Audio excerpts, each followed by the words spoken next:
Hey there, thanks for tuning in. This is Torgo of Torgo Entertainment. Welcome back to the channel. Welcome back to another gig log. As of this recording, it is June 1st. We have reached summer. It's wedding season. Oh man, I just think it's gonna really change people's perception of me in a good, positive way. And also, I'm really glad about the fact that we'll get married too, because I like her so much. This time we head to Syracuse, New York for this next wedding. We have Ryan and Ashley's wedding. I got this wedding through Wedding Wire, just like the last one. And again, I may have mentioned this briefly last time, but Wedding Wire weddings make me a little nervous, especially when they're a little farther away or the clients live outside of the area now. And usually that's because they have the weddings here because most of the family lives here still. They originated from this area. And the problem lies in that I've never actually met them. And I've never been fully comfortable with that. I like being able to meet the bride and groom face to face to get a feel of who they are, what they like. Obviously we communicated through phone and through email, but nothing really beats face-to-face meeting with the people that you are working for. I know that in today's digital age that becomes more and more difficult to do, but that's just personal preference. The venue this time around, we go to Dinosaur Barbecue in Syracuse. Dinosaur Barbecue is a chain of barbecue restaurants. There's a couple throughout New York State and elsewhere, I think. And this is the Syracuse location. I went there 3 months ago just to check out the place because I had never actually been there. Unfortunately, I don't have any good footage. It was particularly dark and the lights were off and the room was actually closed the day I went out there. But it's, you know, a basic room. We have 80 to 90 people coming to this reception. The throw is decent, so we gotta bring the 10-inch QSCs for this one. We can't just get away with the 8 inches like we had last time. It's a short wedding. It's 4 hours and we are just doing reception. The ceremony is at 4 off-site. The cocktail hour starts at 6 o'clock and then the formal reception starts at 7 and we are done by 10. So it's a really quick affair. Now some of you may notice that the equipment used in this particular wedding is far less than that of the wedding gig log I just posted a week ago. And that's because of the different price packages that the clients go for. And I know that when you talk about pricing and packages and what you have to offer, it's kind of a sticky subject, especially online, because you want to promote the most that you can do. You want to show all the new gadgets and gizmos and show how big your productions can get. And I actually was a little torn as to whether or not I wanted to record this as a gig log, but I decided to do so because it's a good jumping off point for a conversation about packages, especially if you're just starting out. I know the two main questions are what should I charge and what should I offer as price packages. We're not going to talk about pricing particularly because there are so many factors that depends on. It depends on where you live, it depends on the competition, it depends on how much you've invested in your services, how much you think you're worth. A lot of these new people think that they can just, you know, buy $1,000 worth of equipment and then just make that money instantly in one event. It doesn't work that way. You have to grind, you have to work small and work your way up. The very first year I DJ'd weddings, I did 2 weddings that year and one of them was for a family friend and I ended up doing it for like $200 or something like that. Ridiculously low amounts. And I have 16 weddings this year. I've had more in years past. 2013 was the most ridiculous year ever for weddings. I did 20, I think, that year. And that's a lot for me as a one-man operation. I know that a lot of people are like, I can do 100 gigs in a particular year. Well, I mean, you could, but at what expense? And honestly, don't book everything that gets you. If you do that, then guess what? You're not charging enough. I like to offer a la carte packages for people, but in terms of baseline, I like to have 6 points where they can jump off from. The lowest one is something that I don't foresee really happening. That's pretty much just renting a PA service. The next highest one is the one we're doing today. You know, no dance floor lighting, and given the room, that might actually have been the correct decision, I don't know. But you still have to offer everything on your A game. You still have to provide the MC skills. You still have to do the microphone for toast. You still have to do all the music. You still have to look presentable. There's so many different things, and don't think that you can slouch because one of your clients is not going for the super deluxe package that you have to offer. And also, don't treat them differently. It's still their wedding, it's still the most important day of their lives, and every event that you do is still going to represent you and going to represent your company. So don't think that if somebody goes for something where you don't have to bring everything, that you don't have to try as hard. You absolutely do. Now, the package that they went for offers 5 hours of DJ services and they only want 4, so I scaled it back accordingly. You lop off 20% and you go from there. I think that's the right way to do it. You may feel free to disagree, but the way I see it is I'm not gonna sit there and charge the maximum 5 hours when they don't even have the room for that long. I know that we're in this business to make money, but you still have to be reasonable with people when they hire you. And again, not everything I say is gospel or set in stone or necessarily correct. I didn't get into the DJ business to be a businessman. I got into it because I wanted to be a DJ.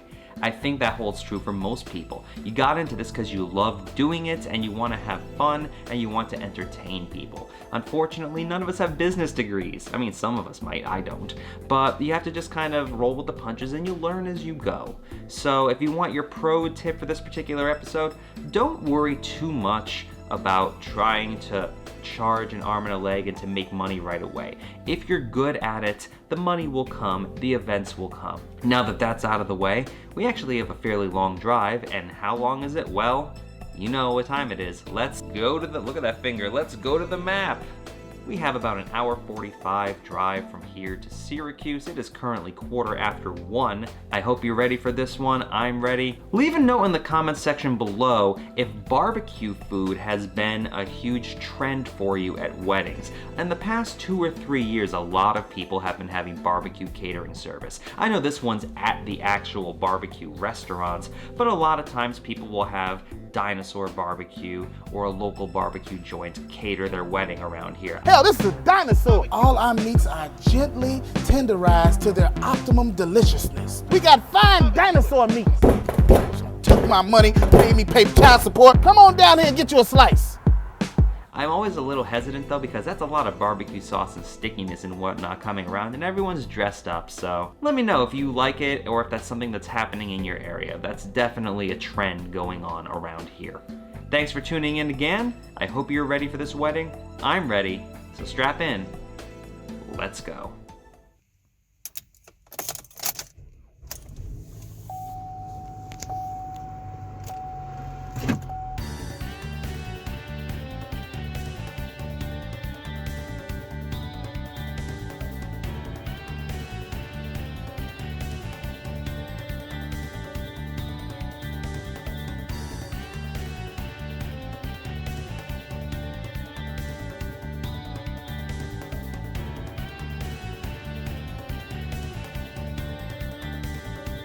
And here we have the setup for tonight's wedding. First up, we have the Grundorf tabletop facade. I used this in the very first prom we had this year.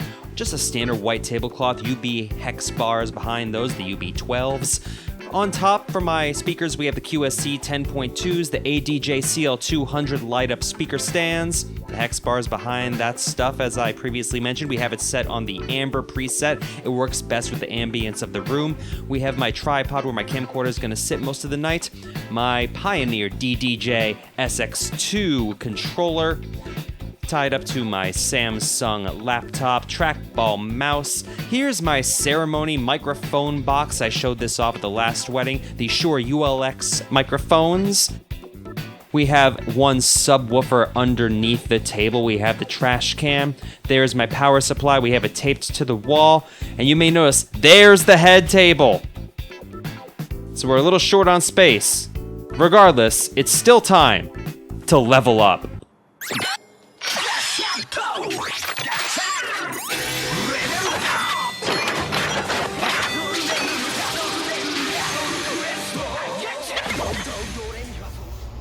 Let's go.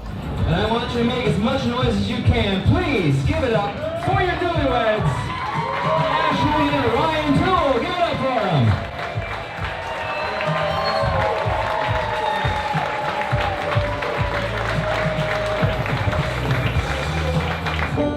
But of all the things I could be, I wanna be with you. And of all the dreams I could dream, I wanna dream.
And we're back the morning after.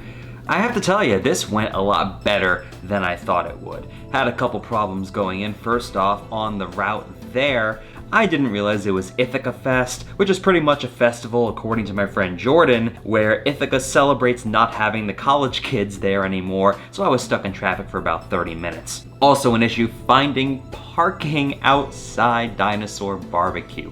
That was a madhouse. It was really nice. The weather was kind of intermittent as I traveled up there, but it was nice when I got there, and there was just a lot of foot traffic, so I had to do some serious maneuverability. My rock and roller cart definitely pulled through as the champion of today's setup. Then I had to wait like 25 minutes for somebody from the staff to figure out how to unlock and operate the elevator, but I got everything set up in time.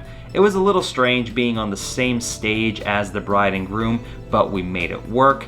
Everything moved smoothly. The main issue, and you can kind of tell that this happened, it's too dark. I know that these two did not want any lighting, which is fine, and it was ambient enough during the reception. I just don't think it comes off on camera as well as it probably should have. Nevertheless, the wedding went off really well. I wish I had more time. I know, right? I feel like people would have been down. I don't know. I wish we could do this for like a month straight. You probably don't feel that way. This is for you. Thank you. Thank you so much. You're awesome. I couldn't say thanks enough. It was amazing. Yeah, Everyone was complimenting the music. You I took know. requests. Yeah. So Joe asked for Old Town Road, but he was like, Did he that's country. really? I have one rule, no country. So I was like, okay, we'll make one exception. Great reception. But he followed. Oh yeah, but he was perfect. I couldn't thank you enough. Bride and groom were super thrilled, which is the goal that you want with these things. I hope you enjoyed watching this. I am Torgo of Torgo Entertainment. We have a little bit of a break coming up because my next wedding isn't until June 30th. So I'll see you then and at the next gig. Until then, take care.